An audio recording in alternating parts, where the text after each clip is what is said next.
Tennis players have long broken rackets in anger, but no smashed racket has reverberated more than the Wilson blade that Serena Williams wrecked during her United States Open final against Naomi Osaka in 2018.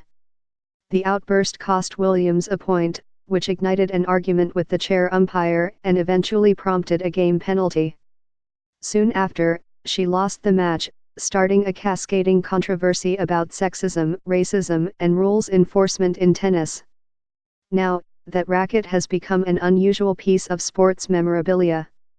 It will be up for sale starting Monday, by Golden Auctions.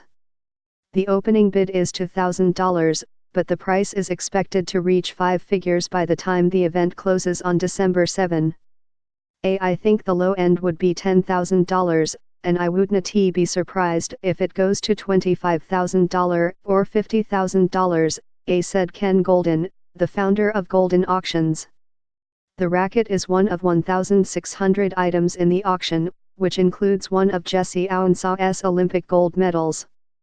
How did a racket that might have ended up in the trash get to an auction house?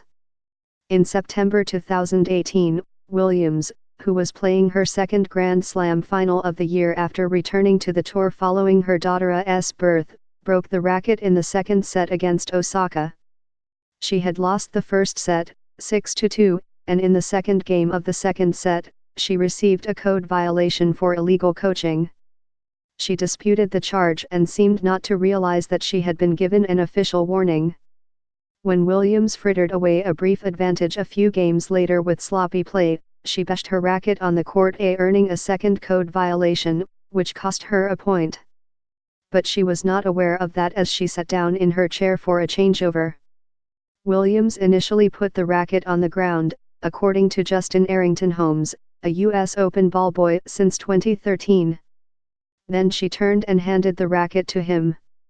It was not until Williams took the court and was told again that she had lost the point that the argument with the chair umpire Carlos Ramos escalated. She eventually called him a thief, earned another code violation and a game penalty, and called tournament officials to the court to plead her case. The match's chaotic ending suddenly imbued the broken racket with significance. Holmes said he did not speak to Williams when she gave him the racket, but they spoke after the match and took a picture together. She told him he could keep the racket. Williams and her sister Venus Williams have gone out of their way to be friendly to him over the years, he said. A lot of players are nice, but some, like Serena and Venus, care a little more and say hello and make an effort to learn your name and create a relationship, said Holmes, a pre-med biology major at Boston College who turns 22 this month. Tennis has long been a part of his life. He learned the sport at the Harlem Junior Tennis and Education Program, then played in tournaments and for Trinity School. He is a practice player for the Boston College tennis team. Playing full-time would conflict with his studies, he said. After the Open, Holmes put the racket in his closet and left for Boston. This past summer, he spotted the racket while cleaning at home. A friend suggested he sell it to Burgundy Coins and Collectibles in Manhattan. A little extra money was appealing to a college student, so Holmes took it to the store, where, he said, the buyer told him that he knew little about tennis memorabilia and was unsure how much resale value it might have. Offered $500, Holmes accepted without bargaining. He provided a letter certifying the racket's provenance, saying Williams gifted him the racket during their post-match conversation. He did not really think about the racket again until being contacted for this article, when he was shocked to discover that it was being auctioned off for far more money. Looking back, I wish I'd had someone help me with the process, he said. I was not familiar with how any of this works. I just wanted to get rid of it. Chris Burgundy, who handled the racket for the store, could not be reached for comment. But an employee said the store sold the racket and was not the party putting it up for auction. Golden said the seller wished to remain anonymous.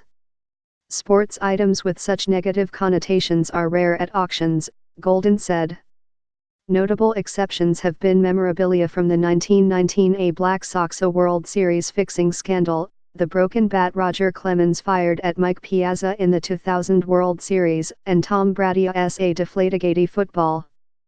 Golden's house previously auctioned off the glove worn by Bill Buckner when he failed to field Mookie Wilson's grounder in the 1986 World Series, and the agreement signed by Pete Rose when he was banished from Major League Baseball, which sold for $86,000 in 2016.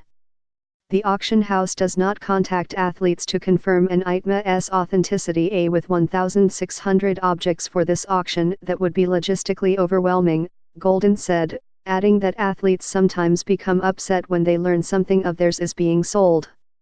Williams and her representatives did not respond to multiple interview requests for this article.